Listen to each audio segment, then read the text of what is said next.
নমস্কাৰ। আমি পূবনগৰ শংকৰ কেন্দ্ৰীয় ৰাস মহোৎসৱ সমিতিৰ তৰফৰ পৰা আপোনালোক এটাইকেইটা চেনেলকে আন্তৰিক ধন্যবাদ জ্ঞাপন কৰিছোঁ।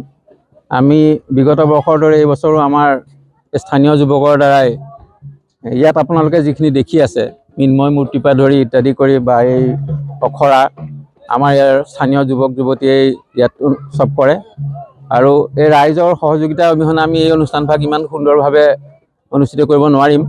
বিগত বৰ্ষকেইটাৰ দৰে এইবাৰো যথেষ্ট উদ্যমেৰে আমাৰ যুৱক যুৱতীসকলে এই ৰাস মহোৎসৱ ভাগত অনুষ্ঠিত কৰাত যেনে সহায় সহযোগিতা আগবঢ়াই আহিছে। আজি আপোনালোকে এইখন ফিল্ড এনেকৈ দেখিছে, কিন্তু কাইলৈ সন্ধ্যা এইটো বৃন্দাবনলৈ ৰূপান্তৰিত হ'ব।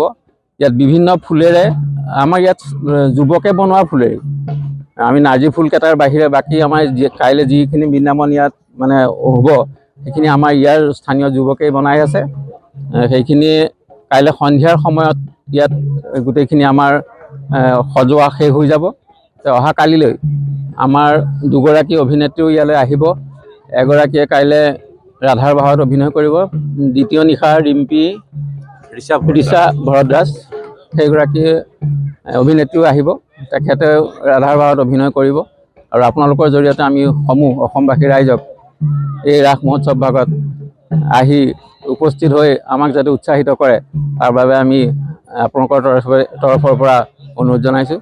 আৰু লগতে আপোনালোকে আমাক এই অনুষ্ঠান ভাগ অসমৰ ৰাইজক পৰিচয় কৰি দিয়াৰ বাবে আপোনালোককো আমি ধন্যবাদ জনাইছোঁ।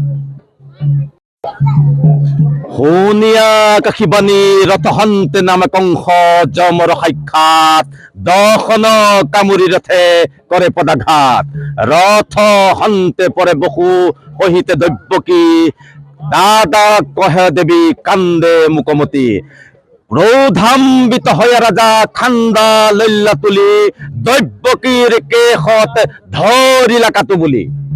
শংকৰ কেন্দ্ৰীয় ৰাস মহোৎসৱৰ 30 সংখ্যক আমি উদযাপন কৰিবলৈ আগবাঢ়িছোঁ। ইয়াত পূবনগৰ শংকৰবাসী ৰাইজ জাতি বৰ্ণ ভাষা নিৰ্বিশেষে সকলো আহিছে লাগি ভাগি। সকলোৱে আমি যাতে ৰাস উদযাপন কৰিব পাৰোঁ সকলোৱে আহু পুৰুষাৰ্থ চেষ্টা কৰিছে। যুৱক যুৱতী বয়োবৃদ্ধসকলো আই মাতৃসকলো সকলোৰ সহায় সহযোগিতা আমি আকন্তভাৱে পাইছোঁ। লগতে আমাৰ প্ৰায় তুংগতেই হৈছে বুলি ক'ব লাগিব, কিন্তু অহা কালিলৈ পুৱাৰ ভাগলৈকে আমাৰ কাম সম্পূৰ্ণ হৈ উঠিব। গতিকে আমি আশা ৰাখিছোঁ যে সমূহ দৰ্শক ৰাইজক আমি আহ্বান জনাইছোঁ যে আমাৰ এই অঞ্চললৈ আহক, যে আমাৰ এই ৰাসখন উপভোগ কৰক।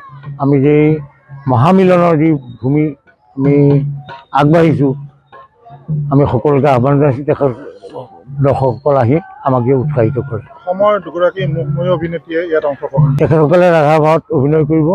প্ৰথম নিশা এগৰাকী, দ্বিতীয় নিশা এগৰাকীয়ে অভিনয় কৰিব। গতিকে আমি ভাবিছোঁ যে দৰ্শক ৰাইজে তাৰ পৰা আপ্লুত হ'ব পাৰিব, তেখেতসকলক দেখি উৎসাহিত হ'ব পাৰিব।